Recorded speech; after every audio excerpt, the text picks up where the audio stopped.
अस्सलाम वालेकुम जी, मेरा नाम डॉक्टर फातिमा इनायत है। Let's wait for some more moments people to connect with अस।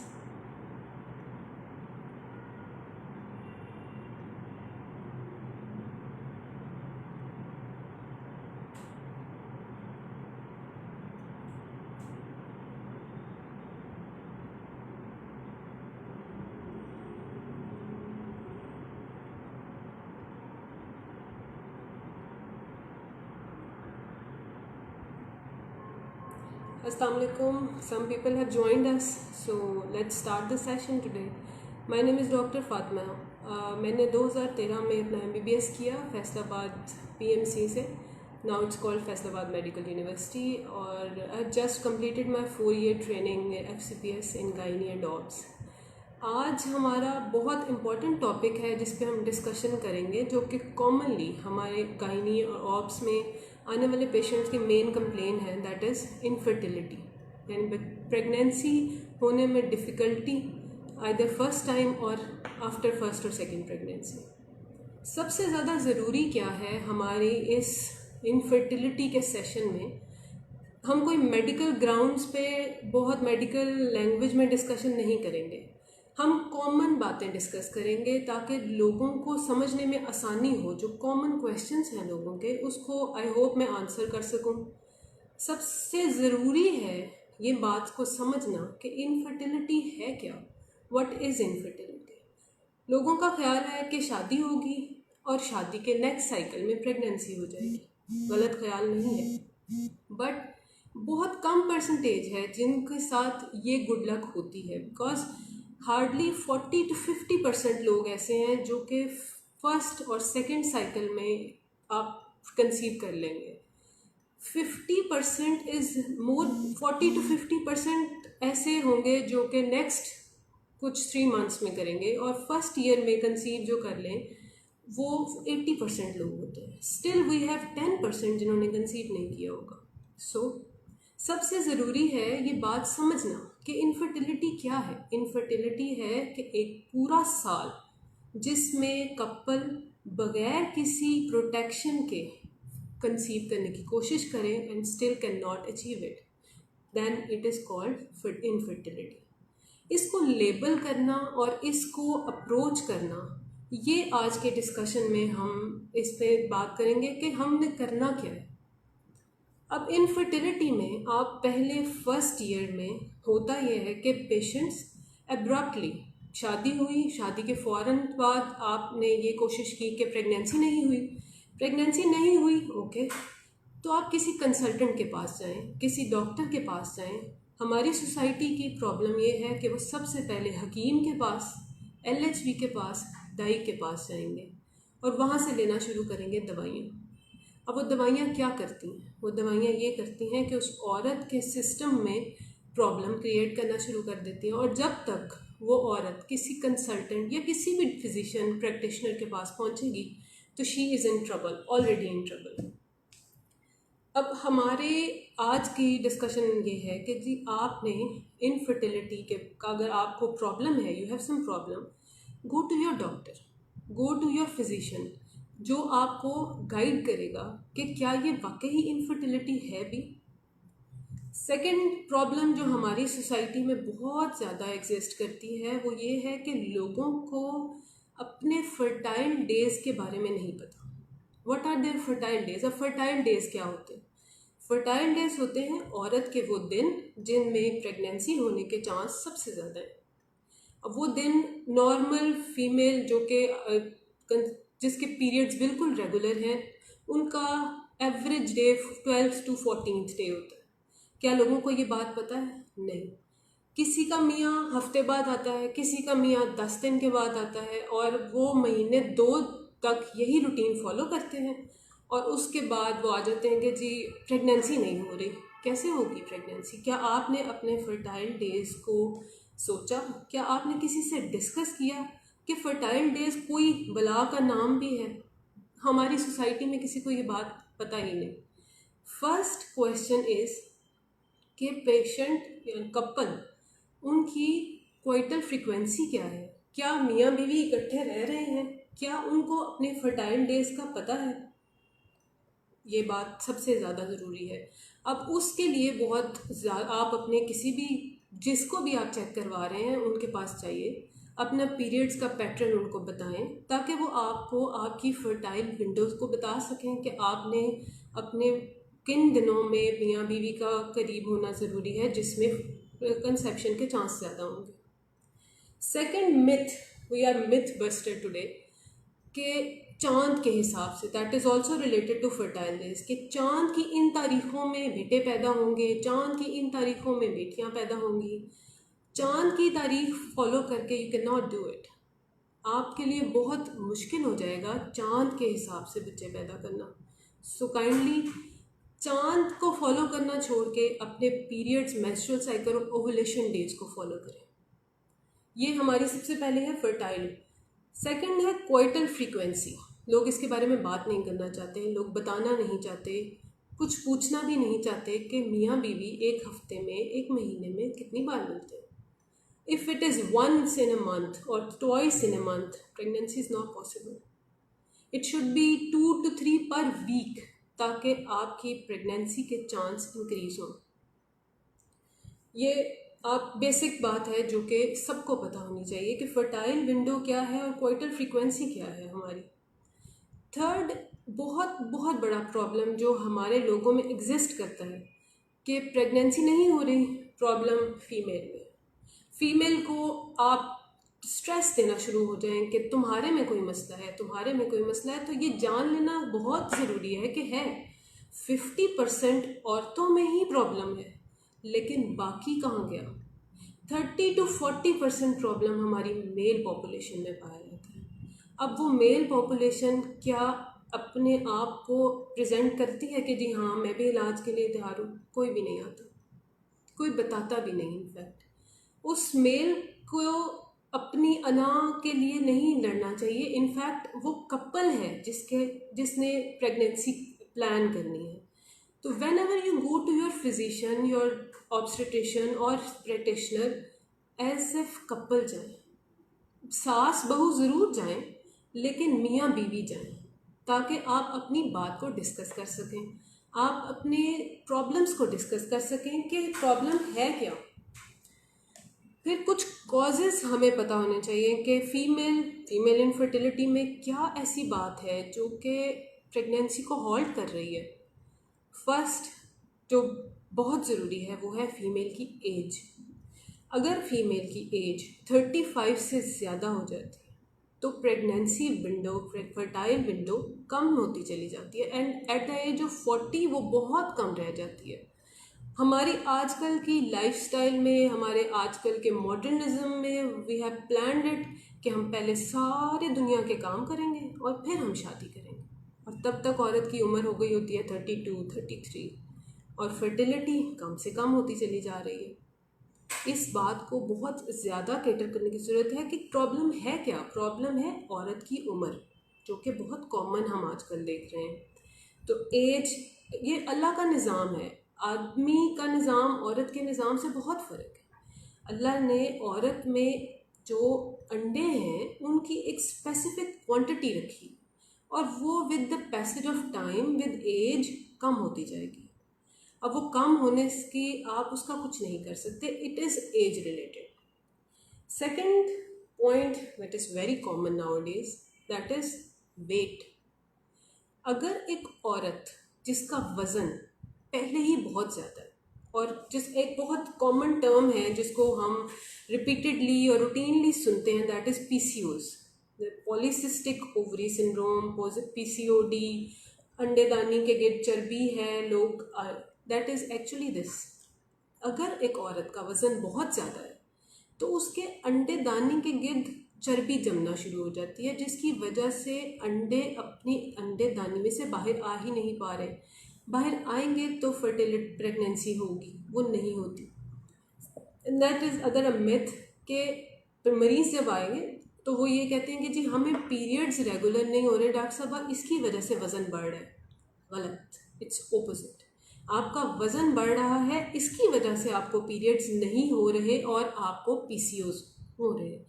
अब PCOS की और क्या प्रेजेंटेशन है, अगर आपको अपने आप को एवेलुएट करना है कि are you a PCO patient और नॉट। एक्नी, मुंह पे एक्नी है, वेट गेन है, पीरियड्स डिस्टर्ब्ड हो गए हैं, पहले आपके रेगुलर थे, अब आपके पीरियड्स कभी महीने के बाद हैं, कभी 2 के बाद हैं, कभी 2 दिन के लिए हैं, कभी बिल्कुल स्पॉटिंग है, एंड हिर्सुटिज्म, दैट इज मुंह पे बाल आना शुरू हो जाएंगे।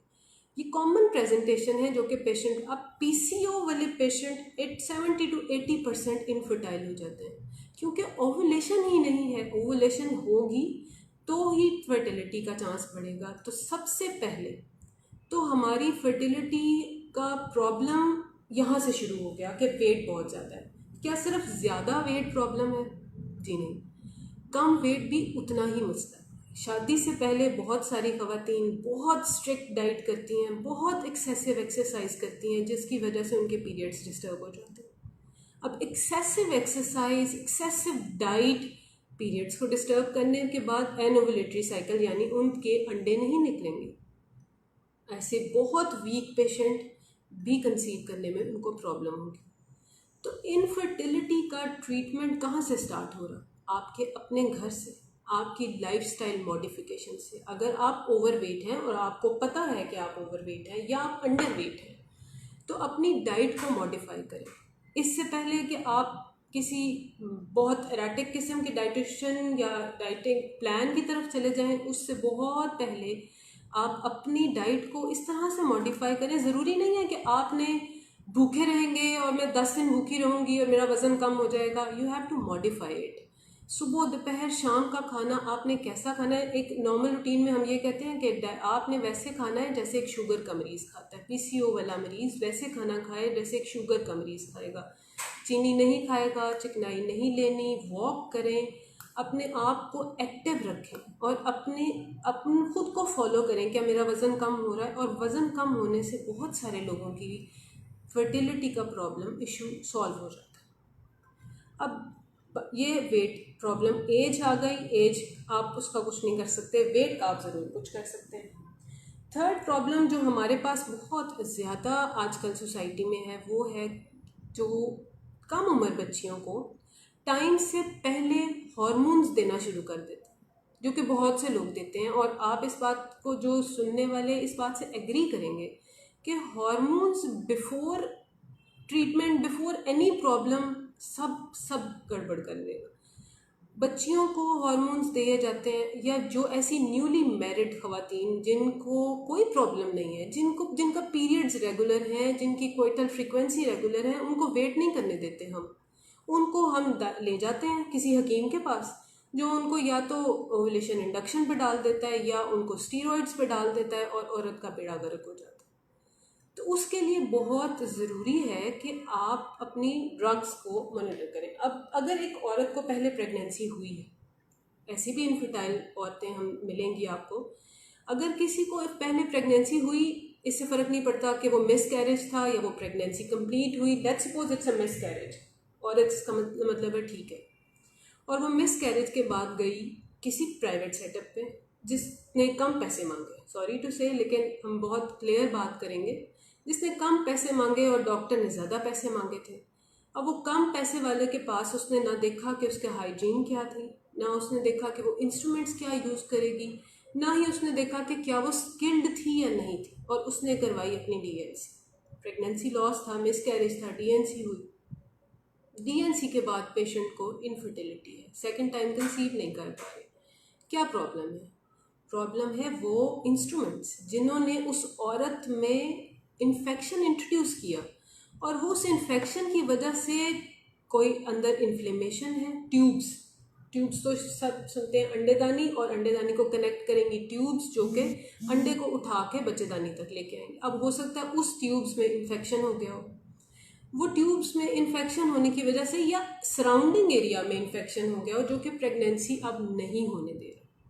तो ये एक रिक्वेस्ट है सबसे जो कि सुन रहे हैं या जिनके इर्द गिर्द ऐसे लोग हैं जिनको इनफर्टिलिटी का प्रॉब्लम है, किसी भी सेटअप पे जाने से पहले, अपनी डीएनसी करवाने से पहले प्लीज़ देख लें कि क्या वहाँ पे हाइजीन है, क्या वहाँ आपको बाद में प्रॉब्लम तो नहीं होगी।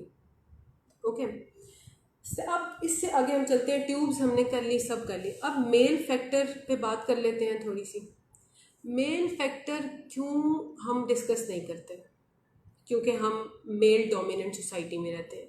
आदमी इस बात को मानने के लिए तैयार नहीं है कि आप में कोई आदमी में कोई प्रॉब्लम है, और अगर मान भी जाएं तो उनकी माएँ ये मानने को तैयार नहीं है। अब आदमी में अगर प्रॉब्लम है तो उसमें उसको सॉल्व करना भी उतना ही आसान है। अगर आप किसी भी कोई भी कपल है, अगर आप आदमी किसका प्रोफेशन बहुत मैटर करता है। आदमी की एज भी, लेकिन इतनी ज़्यादा नहीं जितनी औरत की।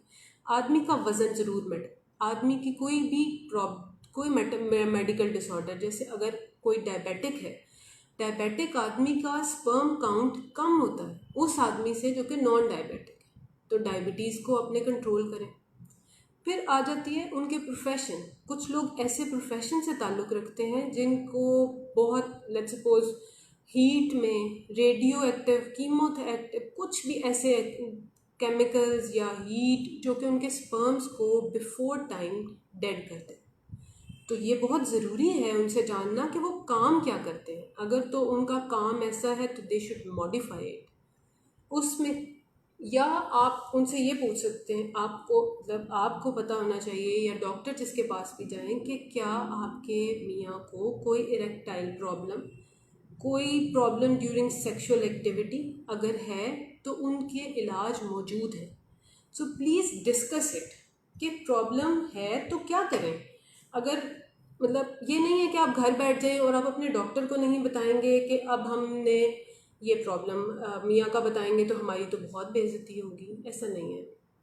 सेकंड, अब बहुत ज़रूरी एक और, सारी ज़रूरी बातों में एक और ज़रूरी बात जो बहुत है वो है कि औरतों या जिनसे वो डिस्कस करती हैं उनका ये ख्याल है, बहुत कॉमनली आस्क्ड क्वेश्चन है कि जी मुझे डिस्चार्ज का प्रॉब्लम है, शायद इसलिए मुझे प्रेगनेंसी नहीं होती। किसी ने कहा है कि मेरी अंदर कोई इन्फेक्शन है, मुझे इसलिए प्रेगनेंसी नहीं होती, मुझे लकोरिया है।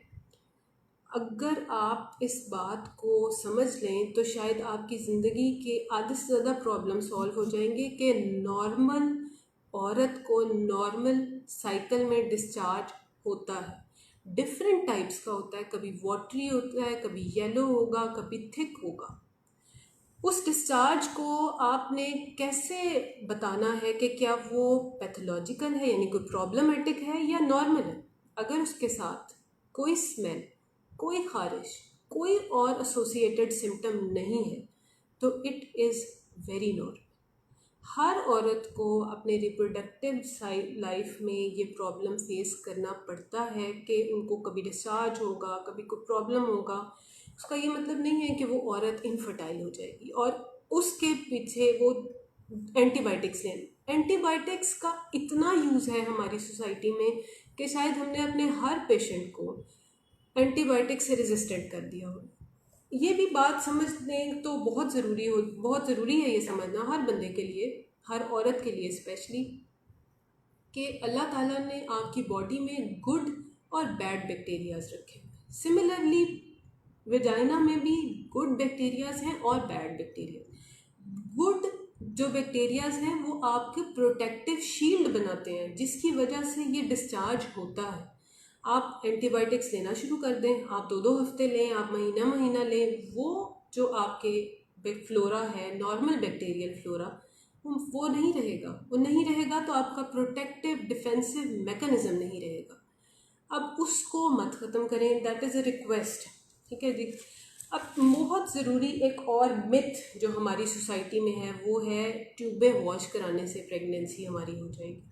ऐसा कुछ एग्जिस्ट नहीं करता। ट्यूबें वॉश कराने से कभी प्रेगनेंसी नहीं होगी। फिर से वही बात करेंगे कि ट्यूबें वॉश कराने आप किसी डॉक्टर के पास तो नहीं जाएंगे, क्योंकि वो कहेगा कि ऐसा तो कुछ है ही नहीं, कौन सी ट्यूबें वॉश करानी है आपने। अगर आप किसी लोकल के पास जाएंगे तो वो आपको देगा ट्यूबें वॉश करने के साथ साथ इन्फेक्शन, और मज़ीद आपको प्रॉब्लम में डाल देगा, क्योंकि वो तो वॉश कर चुका। अब आगे अल्लाह ही मालिक है, क्योंकि अब तो इन्फेक्शन भी दे चुका ना साथ। और अब आपके इन्फेक्शन वो यूट्रस में रहे, ट्यूब में जाए, पेल्विस में जाए, जहाँ मर्जी जाए, और वो आपको अब किस्मत है कि किसी का चल जाए और किसी का ना चले। इसमें अब हमारे लिए क्या ज़रूरी क्या है? ज़रूरी ये है कि infertility is causing is the main cause of stress. अब उस ये भी हमारे लिए समझना बहुत ज़रूरी है कि infertility is also related to stress. वो औरतें जो कि काम की वजह से स्ट्रेस में हैं, वो औरतें जो कि काम की वजह से हर वक्त डिप्रेस हैं, उनमें लॉस ऑफ लिबिडो है, यानी they don't want to have sex. One, secondly उनका पीरियड्स डिस्टर्ब हो जाते हैं ड्यू टू स्ट्रेस। एक तो स्ट्रेस रिलेटेड इनफर्टिलिटी है, सेकेंडली इनफर्टिलिटी का अपना बहुत इफेक्ट है स्ट्रेस देने में। So as a society we should be supportive to all the female, all the couples जो नहीं उस औरत को स्ट्रेस देना बंद कर दें, उस औरत से बात करें, उस औरत को किसी ऐसे बंदे के पास लेके जाएं जो कि उसके स्ट्रेस को रिलीव करे कि this is not the end of the world. Her problem के सोल्यूशन के साथ साथ इस प्रॉब्लम के भी सोल्यूशंस अवेलेबल हैं। बहुत बहुत कॉमन है कि अगर किसी औरत को पीसीओएस हैं और अगर वो प्रॉब्लम लेके डॉक्टर के पास जाती है और वो वेट रिड्यूस करती है, तो बहुत रैंडमली यूज़ होने वाली मेडिसिन अवेलेबल है जो कि अंडे बनाने में हेल्प करेगी। वो एक दफ़ा नहीं करेगी, दूसरी दफ़ा नहीं करेगी, थर्ड टाइम ज़रूर, मतलब इफ़ेक्टिव मेडिसिन मौजूद हैं, उसको उधर रेफ़र करें। अगर तो आपको या आपके साथ किसी को भी वजह पता है कि उसकी प्रेगनेंसी ना होने की वजह क्या है, तो वो उसकी ट्रीटमेंट अर्ली स्टार्ट करना इज़ मैंडेटरी, वो ज़रूर करें। लेकिन अगर आपको कोई प्रॉब्लम नहीं है, ना मेल में ना फीमेल में, जिसका मेंस्ट्रुअल साइकिल बिल्कुल रेगुलर है, जिसके मियाँ में कोई प्रॉब्लम नहीं है, जो साथ रह रहे हैं, जिसके मियाँ को कोई ऑक्यूपेशनल प्रॉब्लम भी नहीं है, जिनको एक दफ़ा डॉक्टर के पास जाने के बाद डॉक्टर ने कहा कि जी आप वेट कर सकते हैं, प्लीज़ उन लोगों को स्ट्रेस देना बंद कर दें। वो स्ट्रेस लेने के साथ साथ वो अजीब सी एक डिप्रेशन में चले जाते हैं और वो रैंडमली डॉक्टर्स चेंज करते हैं कि इससे नहीं हुआ, इससे नहीं हुआ, इससे नहीं हुआ, और हर डॉक्टर अपनी मर्ज़ी से आपको दवाई देगा। अब ऑब्वियसली मेरा अपना तरीका है पेशेंट को मैनेज करने का, मेरे कलीग्स का अपना तरीका है, everyone has their own choice of medicine. और आप मेरे से चेंज होंगे, कहीं और जाएंगे, किसी और से चेंज होंगे, क्योंकि सोसाइटी आपको डिप्रेस कर रही है। इस डॉक्टर को छोड़ो, ये कुछ नहीं करेगा, इस डॉक्टर को छोड़ो, ये कुछ नहीं करेगा। एक डॉक्टर के पास इस नीयत से जाएं कि इंशाल्लाह कुछ बेहतरी ज़रूर होगी।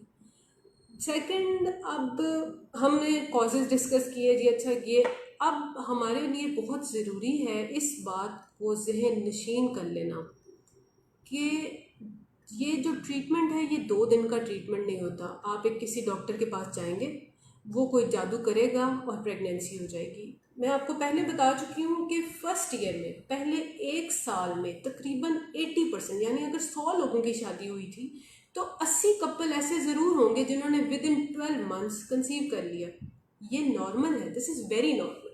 और जिन्होंने 2 सालों में ऑलमोस्ट 90% लोगों को कोई प्रॉब्लम नहीं होती। देखें 50% इज़ ए बिग डिजिट जिन्होंने पहले 3 महीने में कंसीव किया, तो वो डॉक्टर की लक, मरीज की लक। लेकिन अगर आप नहीं कर रहे तो आपने इस बात को जहन नशीन कर लें कि ये छोटा 2 दिन का नहीं है, 2 दिन के में आपको इफ़ेक्ट नहीं आएगा। 1, टाइम कंज्यूमिंग है। 2, पैसे भी लगते हैं क्योंकि आप डॉक्टर के पास बार बार जाएंगे, वो आपको रिपीटेड टेस्ट करवाएंगे ताकि वो कोई रूल आउट कॉज निकालें, कोई तो वजह निकालेंगे। क्योंकि इनफर्टिलिटी के 15 से 20% ऐसे केसेस होते हैं जिनमें कॉज डॉक्टर को पता नहीं चल पा रही होती, लेकिन कॉज होती है। ऐसा नहीं है कि कॉज नहीं है उसकी। अब आपने उस कॉज को रूल आउट कराने के लिए उस डॉक्टर ने कुछ तो टेस्ट करवाने हैं, उसको करवाने के लिए आपने इस बात को, वो चोर नहीं है जो कि आपसे सारा काम करवाएंगे, वो आपके फ़ायदे के लिए ये काम करेंगे। तो आपने जब भी किसी के भी पास जाना है तो इस बात को जहन में रखना है कि ये टाइम कंज्यूमिंग प्रोसेस है। आपको 2, 4, 5 माह लग जाएंगे, आपके कुछ पैसे भी लगेंगे, आपको स्ट्रेस भी होगा, शायद फिज़िकल भी थोड़ा बहुत हो, ट्रॉमा, कि हो सकता है कुछ फिजिकल डिफरेंट प्रोसीजर्स हैं जिसमें कोई टेस्टिंग होगी और वो आपको प्रॉब्लमेटिक हो सकती है। अब ये बहुत ज़्यादा ज़रूरी है हमारे लिए करना। अब हमने इस सारे में आपकी ट्रीटमेंट कहाँ से स्टार्ट होगी? आपके घर से। Number 1, lifestyle modification. अपनी डाइट को देखें। आप खुद अपने आप को जज करेंगे, आपकी डाइट में क्या शामिल है? क्या आपकी डाइट हेल्दी है? क्या आप फैट कम खा रहे हैं? क्या आप पिज़्ज़ा बर्गर शॉर्मा नहीं खा रहे हैं? क्या आप डेली एक्सरसाइज कर रहे हैं? क्या आपने मीठे से हाथ रोका हुआ है? नहीं रोका हुआ। अगर रोका हुआ है तो then it is a problem कि नहीं, और अगर नहीं रोका हुआ आप ये सब खा रहे हैं तो अपने आप को खुद जज करें कि आपकी डाइट, आपकी लाइफस्टाइल को मॉडिफाई होने की ज़रूरत है। फर्स्ट, ये ऐसा नहीं कि आपने आज कहा कि मैंने ब्राउन ब्रेड खाया है, आज मैंने पूरा दिन ब्राउन राइस खाया है, कल मैं सुबह पूड़ी हलवा खाऊं। It's a consistent process. आपको कुछ महीने लगेंगे अपने आप को मॉडिफाई करने में और फिर आप हो जाएंगे। और जैसे ही आपका वज़न एक नॉर्मल रेंज में आएगा, बहुत सारे लोगों का प्रॉब्लम जो है प्रेगनेंसी ना होने का वहीं सॉल्व हो जाएगा। दूसरा, हम पहले ही बात कर चुके हुए हैं कि आपकी इसके साथ एक्सरसाइज, उसके बाद आपने मेंटल स्ट्रेस नहीं लेना। स्ट्रेस लेने से कोई फ़ायदा नहीं होगा। स्ट्रेस लेने से प्रेगनेंसी मज़ीद डिले हो जाएगी, प्रेगनेंसी होने का चांस नहीं है स्ट्रेस के साथ। इसलिए उन लोगों से अब अपने आप को नेगेटिविटी से दूर रखें और पॉजिटिविटी के करीब रखें, क्योंकि आप जितना पॉजिटिव सोचेंगे आपकी बॉडी उतना बेहतर रिस्पॉन्ड करेगी आपकी हर बात को। फिर कुछ जैसे मैंने आपको कहा कि कोई मेडिसिन अवेलेबल है जिससे क्लोमिफेन सिट्रेट, जिससे ओवुलेशन होती है यानी अंडा बनता है। अगर कोई औरत ऐसी है जिसको 1 साल हो गया है अब ट्रीटमेंट लेते हुए, नॉर्मल मेडिकल ट्रीटमेंट या उसके अलावा जो मॉडिफिकेशन वो कर चुकी और अभी भी उसको प्रॉब्लम है कंसीव करने में, तो उसके लिए बहुत बहुत सारे और ऑप्शंस अवेलेबल हैं, जिसमें IUI हम बहुत सुन चुके हैं। IUI, IVF, ICSI, ये सब अवेलेबल है। अब इस पे आपने कब जंप करना है? तब जब आप 1 साल की पूरी ट्रीटमेंट ले चुके हैं। 1 साल पहला वो जिसमें आपको कोई डॉक्टर्स ने ट्रीटमेंट नहीं दी, जिसमें आपने अपने आप को मॉडिफाई किया। सेकेंड ईयर वो जिसमें आपने मेडिसिन ले ली, still you are unable to conceive, यानी 2 साल। अब आप IVF, ICSI, IUI, whatever is in your approach, और जो आपके जिन डॉक्टर्स को आप दिखा रहे हैं उनको आप दिखाएं, और उनको दिखाने के बाद आपको पता चलेगा कि आपने क्या करवाना है।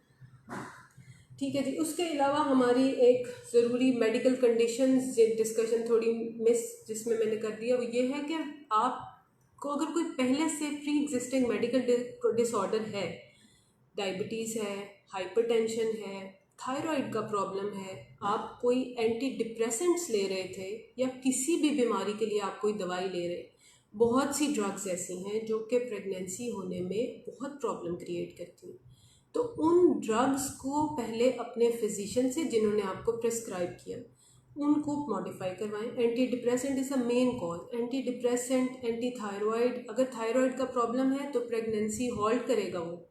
थायराइड बढ़ा हुआ है, आप एंटी थायराइड ले रहे हैं या कुछ भी कर रहे हैं ऐसा, तो पहले अपनी मेडिसिन, अपनी ड्रग्स को दोबारा से एवेलुएट करवाएं उन डॉक्टर से। उनको बताएं कि क्या मेरी ये मेडिसिन, या अपने गायनेकोलॉजिस्ट से कि जी ये मैं मेडिसिन ले रही हूँ, इन मेडिसिन की वजह से तो कहीं मुझे कोई प्रॉब्लम नहीं है।